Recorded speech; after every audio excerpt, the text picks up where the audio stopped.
মৰমিয়াল ৰজা আৰু পৰী। বহু হেজাৰ বছৰ আগৰ ঘটনা। তেতিয়া আমাৰ দেশ ভাৰতবৰ্ষত ভালেমান ঋষিমুনিৰ বসতি স্থল আছিল। সেই ঋষিমুনিবোৰে ধ্যান তপস্যাৰে ভালেমান অসাধ্য সাধন কৰিছিল। তেতিয়াৰ দিনত ঋষিমুনিবিলাকে যি কৈছিল সেইটো ফলে আহিছিল। কথিত আছে তেতিয়া ঋষিমুনিৰ মুখেৰে অগ্নিবৰ্ষণ হৈছিল। মানুহক বা পাপীক হাপি ভস্ম কৰিব পাৰিছিল। ঠিক তেনেকুৱা এজন ঋষিয়ে তেওঁৰ আশ্ৰমৰ কাষতে এখন বিতোপন উদ্যান পাতিছিল।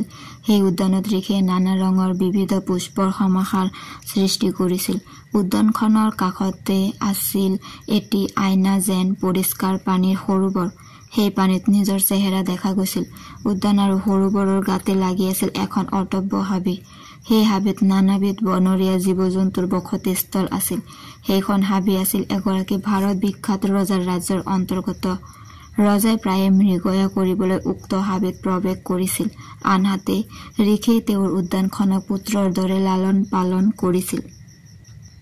তলসৰা ফুলবোৰো ঋষিয়ে আদৰ সন্মানেৰে শুদ্ধ স্থানত বিসৰ্জন দিছিল। ঋষিয়ে নিতৌ নতুন নতুন পুষ্প বৃক্ষৰে উদ্যানৰ শোভাবৰ্ধন কৰিছিল। এনেকৈ বহুদিন বহু বছৰ অতিবাহিত হোৱাৰ পিছত ঋষিৰ সেইখন উদ্যানত চকু পৰিছিল এজাক পৰীৰ। পৰীজাক কেতিয়া কৰ পৰা কেনেকৈ আহে কোনেও নাজানে।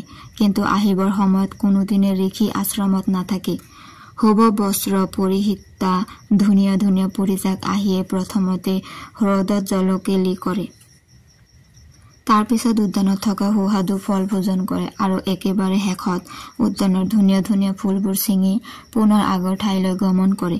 পৰীজাক আহিবৰ সময়ত ঠাইটুকুৰাত শুদ্ধ বতাহ এজাকে সকলোকে চুই যায়। তাত তেতিয়া কব নোৱাৰাকৈ কৰবাৰ পৰা উজ্জ্বল ৰশ্মি নিৰ্গত হয়।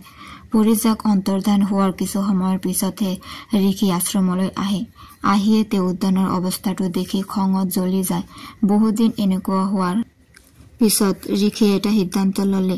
সেই সিদ্ধান্ত মতে তেওঁ মন্ত্ৰৰ বলত উদ্যানৰ লতাবোৰক কিছুমান ক্ষমতা প্ৰদান কৰিলে। সেই ক্ষমতাৰ প্ৰভাৱত লতাবোৰে কাৰোবাক বান্ধি ৰাখিব পাৰিব।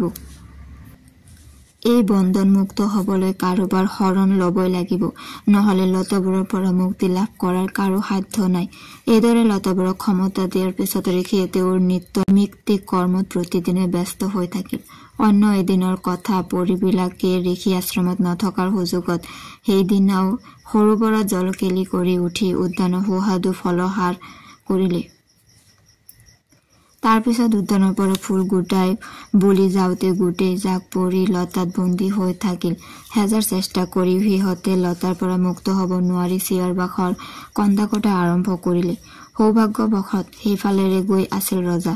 মৃগয়া কৰিবলৈ যোৱা ৰজাই নাৰী ক্ৰন্দন শুনি প্ৰথম অৱস্থাত ভূত প্ৰেত বুলি সন্দেহ কৰিলে। পিছত যেতিয়া ভালদৰে নিৰীক্ষণ কৰিলে তেতিয়াহে আচল ঘটনাটো ধৰা পৰিল। ৰজাই ওচৰলৈ যাওঁতে পৰীজাকে সকলো ঘটনা আদিৰ পৰা অন্তলৈ বিৱৰি কলে। ৰজাৰ মনত বৰ দয়া উপজিল।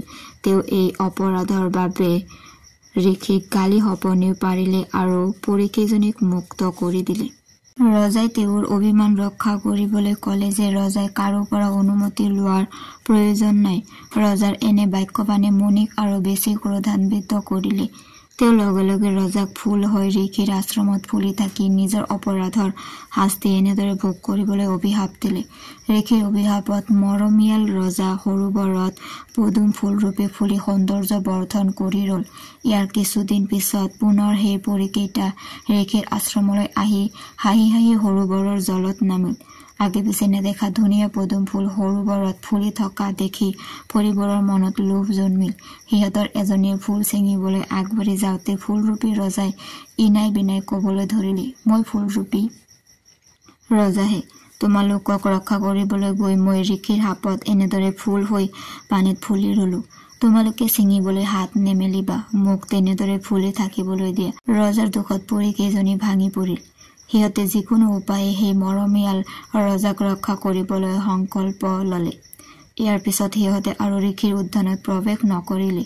পৰীকেইজনীয়ে কথাটো গৈ ৰাণী পৰীক জনালে।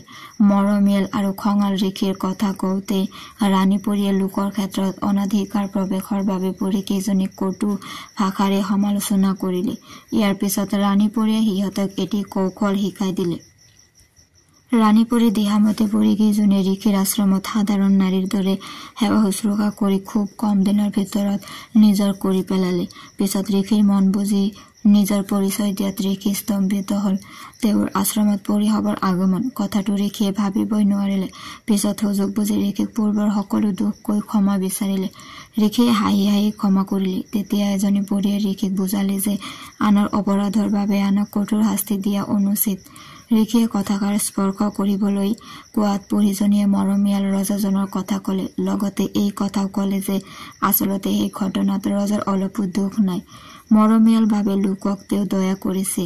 তেওঁ সেইটো জানি বুজি কৰা অপৰাধ নহয়।